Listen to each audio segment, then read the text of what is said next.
Some lives are built on a contradiction. A person can achieve everything the world thinks is important, respect, success, a great career, but inside their own home, they feel like a ghost. Today, we're diving into the story of a woman whose life was exactly that.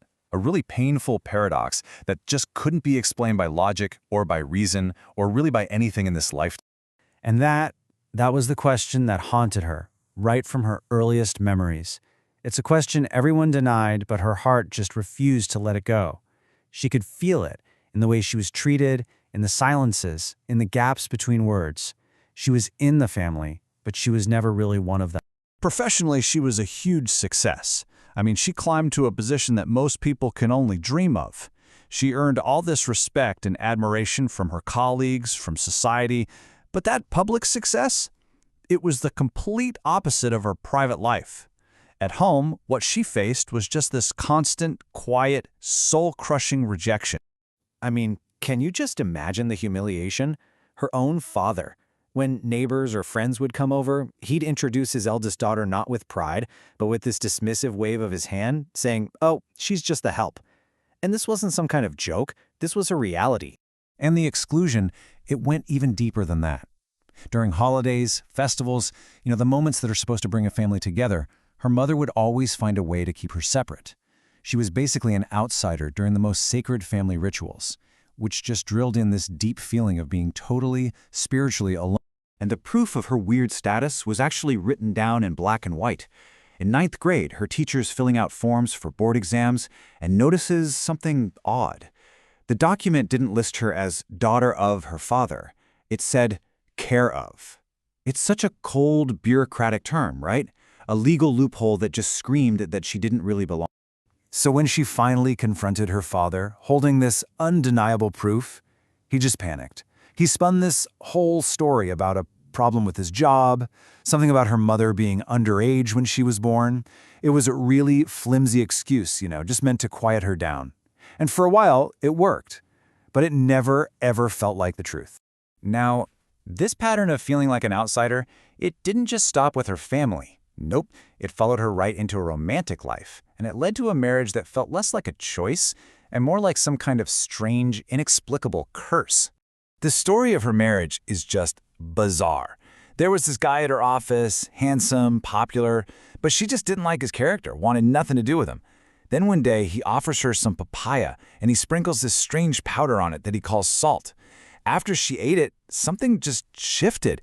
She became obsessed with him, following him, pursuing him, until they got married, all while some part of her was just screaming that this wasn't her, that she was acting completely against her own will.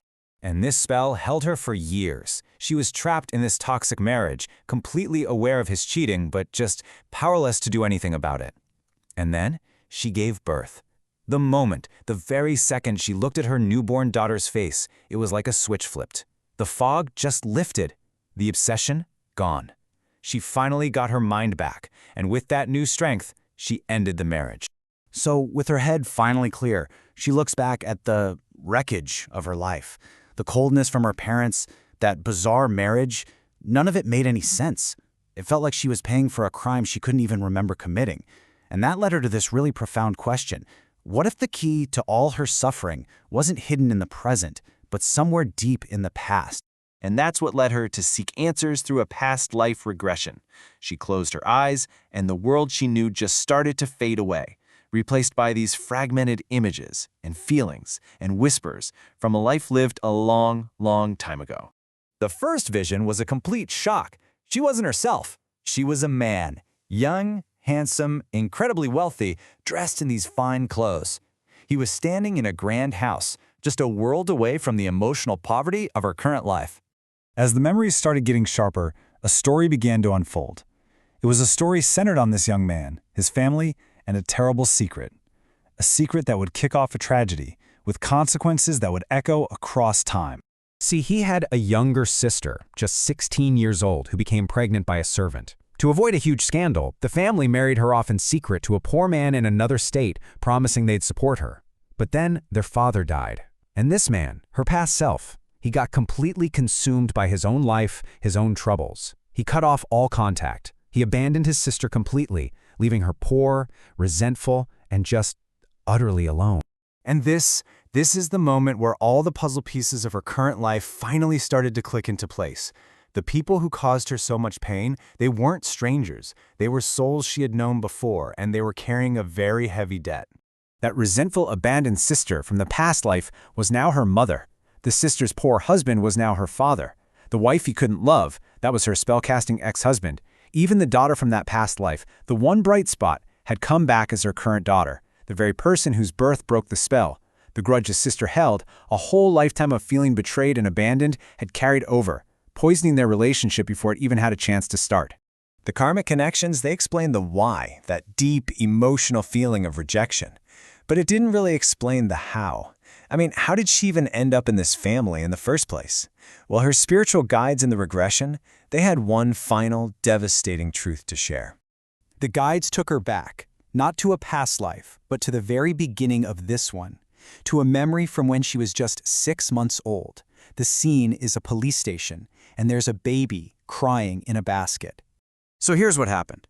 Her future father had been arrested for a very serious crime, and it was about to cost him his new government job. At the same time, the police were dealing with an orphaned baby from a double murder case. So they offered him a deal. You take this child, you raise her as your own, and all these charges, they disappear.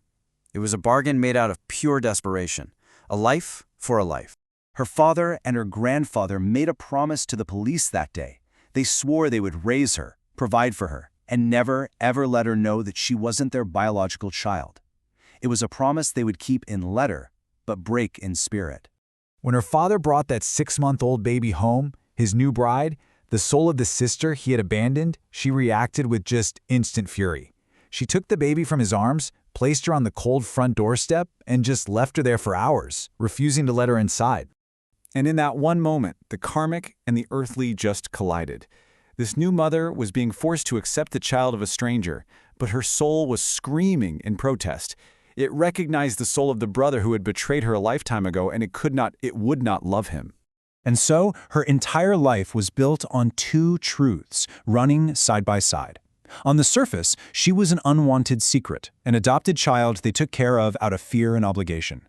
But on a soul level, she was the brother who had broken a sacred promise, now forced to live out a lifetime of rejection from the very sister whose heart he had broken.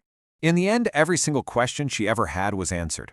The pain, the confusion, that feeling of being a stranger, it all came from a desperate bargain made in a police station and a broken promise in another time. A life of suffering, given in exchange for a life saved from prison. And the question that just hangs in the air is, was that enough to finally settle the karmic